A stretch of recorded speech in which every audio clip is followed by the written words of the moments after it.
I think it's important that we respect people's individual stories, no matter where they come from and who they are. They are the boss. The client is the boss. We always need to remember that. And we're not doing them a favor. That's the other part that we need to remember is when we are given the opportunity to work, we are hired to work. There's a duty that comes with that.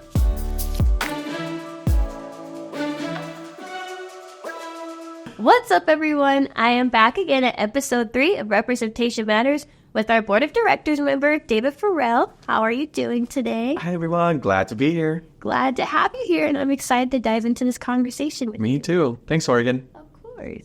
Because you know that Illinois Realtors has their campaign for the American Dream. Yeah. And as far as like reclaiming that and turning that ideal into this dream is available for everyone and kind of pivoting and celebrating realtors who have a role in achieving that. In your own opinion, what would you say the American dream means to you? Ooh, to me.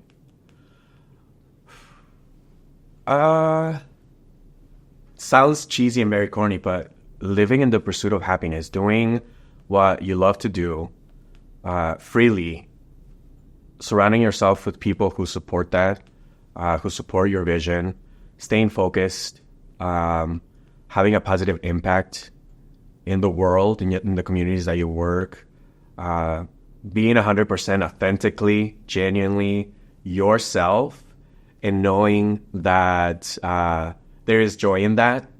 I try to tie all of that to again my real estate journey. That's where my emotions and personality come through, because again, it's a very objective decision. And I try to take that is the transaction side of real estate, right? Like we have to stick to the numbers, what's working for you and whatnot.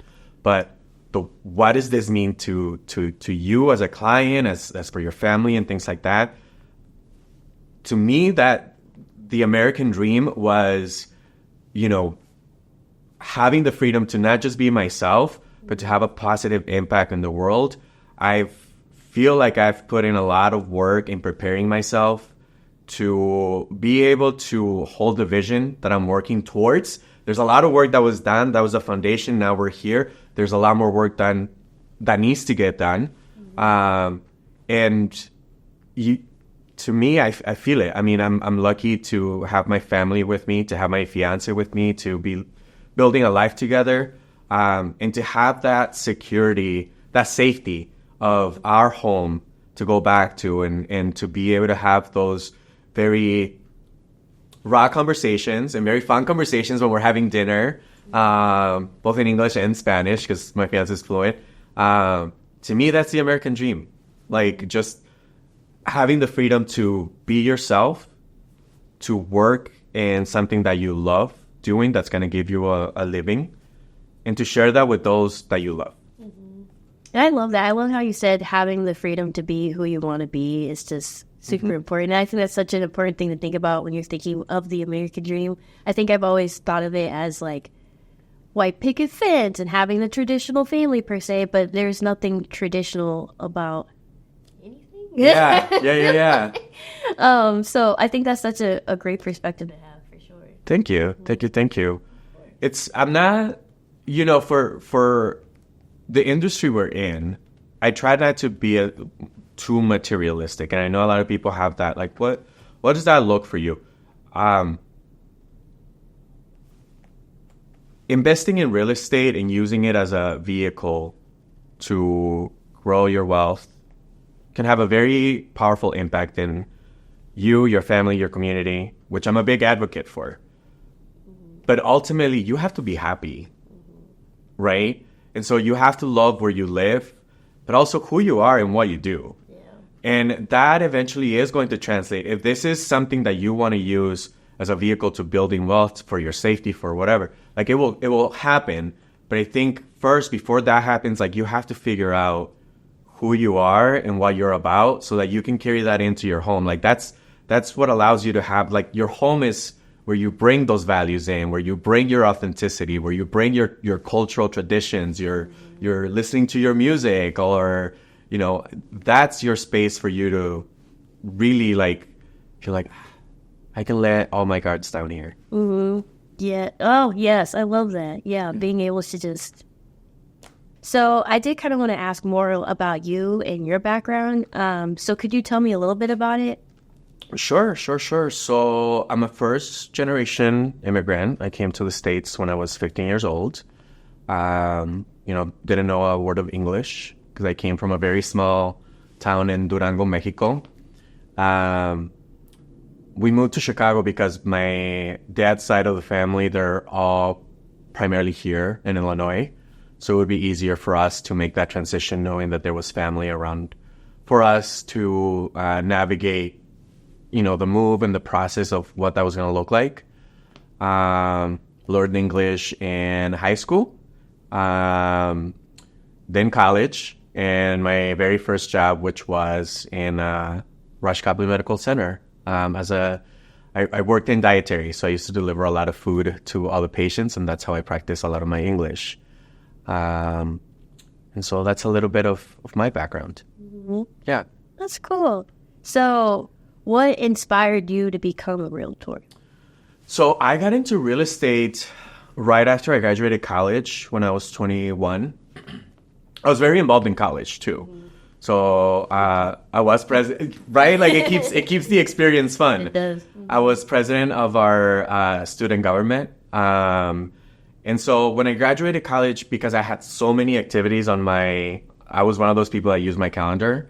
Mm-hmm. When I graduated and I got my first job, I was only working my first job, like my big boy job, right out of college. And I had all this free time and I was like, I want to make more money. And I want to get a part-time job that I want to do. Like, I don't want to do it for necessity. I want to do something that I really catches my attention. Mm-hmm. And at the time, I was working in higher education at a local university. And I reached out to all of the local real estate offices within a 10-mile radius of that university, sent my resume, my cover letter, and an email to the owner, who I could find online, asking them if they had any job openings, because I wanted to work in real estate and learn more about real estate. And I was lucky that one of my mentors took me under his wing, Mr. Jeff Gregory, shout out. He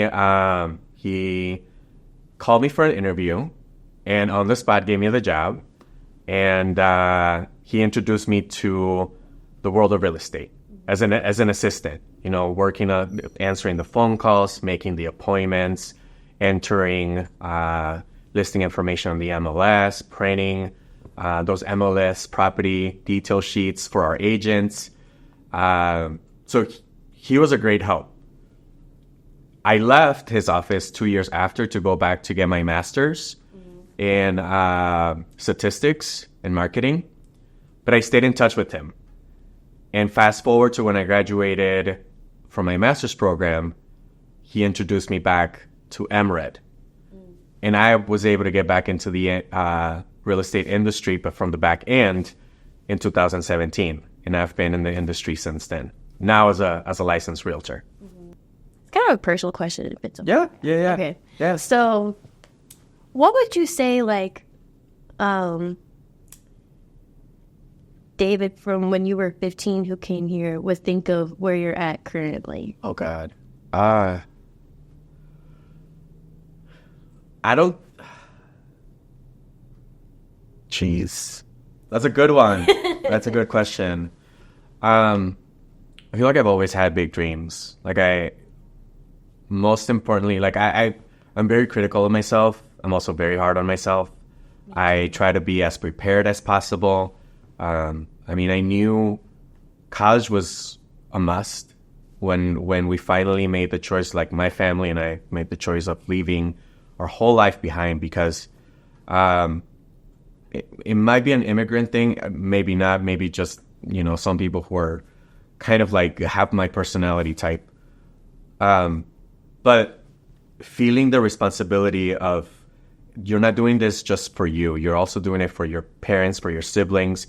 I'm the oldest of three too, so I had that pressure, and it's self-imposed. Again, I'm realizing that, and I'm a big proponent of owning your feelings, going to therapy if you need to, having a space where you're 100% able to introspectively reflect on all of that. But if I could look back to 15-year-old me, and from where I'm standing and where he was, the only thing that I would say is, have fun. Have fun with the ride. There's a lot of really good people that you don't even realize it, that are watching you in your journey and the work that you're doing, and they're willing to bet on you. It was the case with Jeff Gregory when I reached out, because who am I? Like, who's this kid reaching out to all these real estate companies? Like, I didn't know anyone, but I also didn't let fear of rejection stop me. And I have to give credit to that fearless aspect of my approach, with some of the things that I set goals for. Have fun with it. Again, you never know who's watching, and people are going to give you a chance. Because I think that's also a human connection type thing that we seek for, is when you see someone that is either new or starting and you see so much potential in them, and they ask for it too, right? I've been lucky to have some really good mentors now on this side, like Mr. Gaspar Flores. Again, when I first started in this company, in this business, they opened so many opportunities for me. Mabel, Guzman, even at the association level too. I mean, I have to give it to Emirates CEO Rebecca for giving me the opportunity to work there. For whatever reason, right? Like, whatever their reason was, the opportunity was given. Take it as such. Always remember to be grateful. Because gratitude, my gosh, it will open so many more doors. And again, have fun with it. Have fun with it. Even in the times when you're going to struggle, because there's been times when I've struggled a lot. Have fun. Yep. I love that. I love that response. Thanks. So with your background, can you share any experiences where your immigration perspective helped you better serve your clients or navigate difficult situations? Yes. So, when I got back into real estate on the back end of things, like working for the MLS and really serving, our client was the realtor, right? And I always picture myself in their shoes, and trying to understand the products that they're using to serve their clients. That was my approach. And I brought that same approach with me when I finally decided to take a leap of faith. And during the pandemic, I got my license and said, I need to be at the forefront of this work. This is meaningful. This makes my heart excited and be with purpose. And I know that there's a lot of people in the Chicagoland area, in the country, with similar backgrounds of mine. They're going through their own experience. But, a lot of my clients, what my approach is, to try and relate to them in a way through my own experience, letting them have their experience, but being there as a source of calm and peace, a resource of information, so that they can also feel at ease when they're going through this decision. I bought my first house when I was 26. Oh, wow. My parents, with the crash of 2008, they had bought a house with what we sold from Mexico when we came here. They bought a tiny house for us. It was a 3-bedroom, 1 bathroom. Me and my brother shared a room. And so with the crash, they lost that house. In 2016, before I came back to the industry, I was working a job that paid me well enough, and I was able to get a loan in a house where me and my family now live, and it's a bigger house. And so also relating that experience to people who are going through this and looking at it from a multi-generational point of view. For me, it's a very cultural decision. It's very cultural heavy.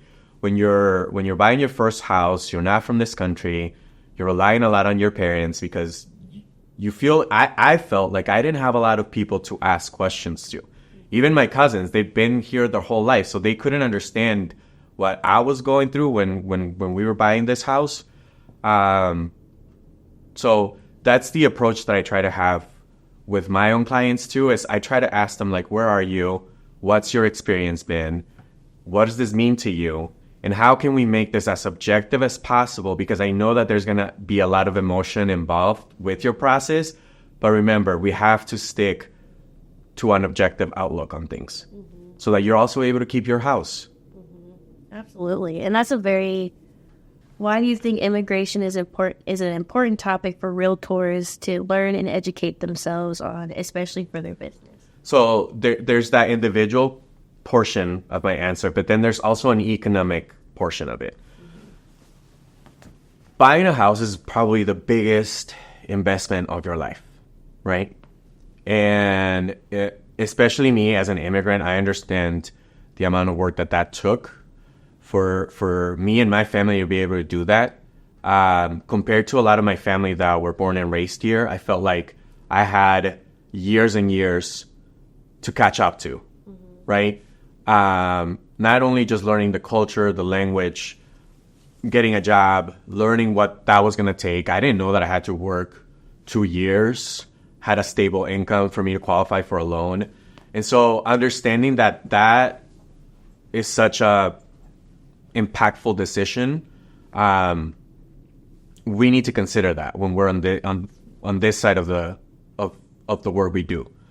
Now, in terms of economic impact for our communities, immigration, and I can tell you from my own experience, we came to this country with our green cards. So it took us 14 years to be able to get that. There's that aspect, right? There's, I think there was a statistic that we recently learned through NAREP, and I was just in DC, which said that in the construction labor force, we are about 50% short of people that are willing to pick up a hammer and some screws and nails to be able to go out there and build, right? So we have to, as communities, as we go out and vote for our elected officials, we have to understand how immigration and overall community policies affect everyone else so that we can keep the resources of the community healthy and moving forward in a way that benefits everyone. We used to say in Mexico, the sun shines for everyone. It's not different here. The sun shines for everyone, but we just have to follow the process so that, we are contributing to our communities as well. Absolutely. Yeah. And that's super duper important. I appreciate you sharing that. Of course. I had 2 questions that came to mind as you were talking. Yeah. But since you talked about NAREP, I'm going to focus on that first. So could you tell a little bit about your involvement with NAREP? Yeah. So NAREP is the National Association of Hispanic Real Estate Professionals. When I first started my job with the MLS on the back end, one of my duties was to build meaningful relationships. And one of the first organizations that welcomed me into the real estate world was NAREP. Gaspar Flores Jr., who I work with at Su Familia Real Estate, he's the first person that ever took a call from me in a meeting. Like, we scheduled a meeting and he told me what NAREP was about. All about promoting sustainable home ownership within the Latino communities, the Latino community and the communities we live at, right? So statistics, I'm a big nerd with numbers. Statistics tell us a story and numbers don't really lie. Yeah. So when you look at numbers and statistics on home ownership, the Hispanic community is about 50% of the way with home ownership. 49.7 Latinos in the U.S. own a home. Compared that to other demographics, there's a lot of work that we need to do. And so how do we do that? Well, with my own personal story, I could really relate to a lot of the work that needs to be done. We need to educate our people. We need to give them the resources they need. And we also need to provide them with the professional expertise to be able to guide them, give them a plan to make sure that they understand you don't have to rent forever. You're already a part of this community. What does that mean for you and your family? So, when I first... What advice would you give to somebody entering the industry who may have a similar background as you? Yeah. Well, again, have fun, right? But think of real estate like, again, we're not doing clients a favor when we're working with them. It's actually the opposite. So lead with gratitude, because they could have worked with anyone else. There's over 50,000 of us in this marketplace. For me, and for anyone that's listening that might connect with this, figure out what makes you special, because you are unique. Every one of us is unique in our own way, whether that's through the experiences in life that we've lived through, whether that's because you're an immigrant, where you come from, your family, what you do, the skill set that you have. Figure out the things that make you unique and valuable to the people you're going to serve. And surround yourself with good mentors who are going to keep it real with you. Mm-hmm. It doesn't matter if you like what you say or they say to you, because trust me, there are some of my mentors who are very hard on me. And I'm thinking, like, why? This is my journey. I want to enjoy it. Why are you being so hard on me? Like, I want to have fun with this. But they are hard on you because they see the potential in you. Mm-hmm. And I am grateful for them because, again, they keep it real. So not only do I feel like I know who I am, what I stand for, my values, like really me as a person, but sometimes those uncomfortable conversations or those talks that people are going to give me, take them with value and appreciate them. And I think that with that, just stay humble and continue to grow every day. The sky's the limit with this. There's so many things that you could do in real estate. Any day is going to be different. And you could learn something new each and every day. Apply that, keep the things that are going to benefit you, and then later on, things are going to keep unfolding, Well, thank you, David, so much for coming in and joining me on this conversation. Your story is so moving and motivating, and I appreciate you coming on today. It was my pleasure. You've done a really good job. And so keep up, also in bringing your talents, creating this space for the association. We love the work that you guys all are doing. And I couldn't be happier to be a part of the Mainstreet family. I'm so excited for everything that we're doing for our members and to have spent a little bit of time with you sharing a little bit of my story. Mm-hmm. So thank you. Of course. We love having you. Yeah. And thank you all for joining us today. We'll see you at episode 4 of Representation Matters.